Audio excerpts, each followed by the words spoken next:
Did last night's presidential debate change the course of the race so far? Political science professor Jason Johnson is here, and he stayed up late and watched this, and he has consulted for both sides.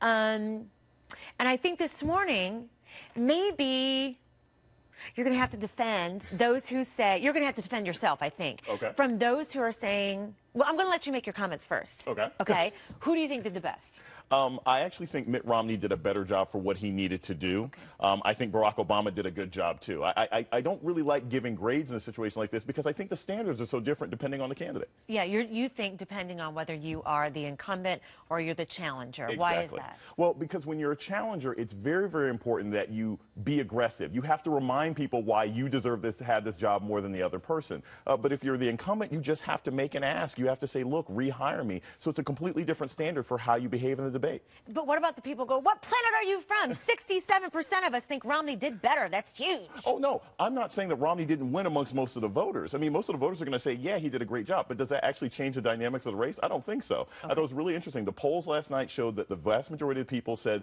it's not going to change my vote. It's not going to affect whether I vote for Romney or Barack Obama. So it was great for Romney and the Republicans. I don't think it changes the race. Okay, so I had to have you defend yourself there. Jason, the Big Bird moment. If people went to bed early, how in the world is Big Bird trending this morning? Well, watch this. I'm going to stop the subsidy to PBS. I'm going to stop other things. I like PBS. I love Big Bird. I actually like you too. But I'm not going to keep on spending money on things to borrow money from China to pay for. Okay. So was this an important moment or just something that hit on some pop culture that people then went and looked up on Facebook? I think it's a mixture of both. First off, it was a very Trump moment to stand there in front of Jim Lehrer and say, I want to fire you. Basically, I thought it was really interesting for Romney to say that. But also, I think it was a Generation X moment. He said Big Bird. Look, that is something that us Generation Xers really care about. He didn't say Elmo. I think that would have made more people angry. But it reflects Romney really embracing his own opinions. He wasn't hiding from what he's going to cut, which is something he's been doing all year. I thought that was a real improvement on his behalf. So for the president's point, what point did you think was his biggest moment? Well, I think the biggest moment for Barack Obama was for him to stand in front of the public and say, look, I really realize that what this man wants to do, it's not going to work. We've tried it before. It's not going to work. And if you think that someone can cut taxes and somehow still fix the infrastructure of this country, he's your candidate, but he's not the guy. I think Obama did a good job of that, especially near the end. So you've consulted for both sides.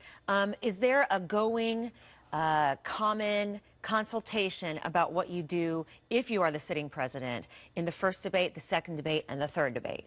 It kind of depends on who you are as a candidate. Because if you look back historically, like, most people actually thought John Kerry beat Bush in the first debate. People were like, oh my gosh, Kerry's fantastic. He's changed the race around. And Bush was never a good debater. So his strategy the second time around is different than Barack Obama's. And plus, when we get to a town hall, I think Obama does much better in town halls. So it's really going to be also an issue of, does this change the states? So I think the strategies are going to depend on what happens this weekend. Gotcha. Jason, thank you so much. Appreciate it. Thank you. Okay. And this is just the beginning because you have, right, the vice presidential candidates. They square off in Kentucky. That's next Thursday.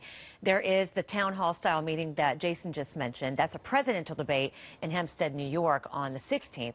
And then the last presidential debate will be in Boca Raton, Florida, October 22nd. And just by the nature of what they have to talk about there, it's foreign policy.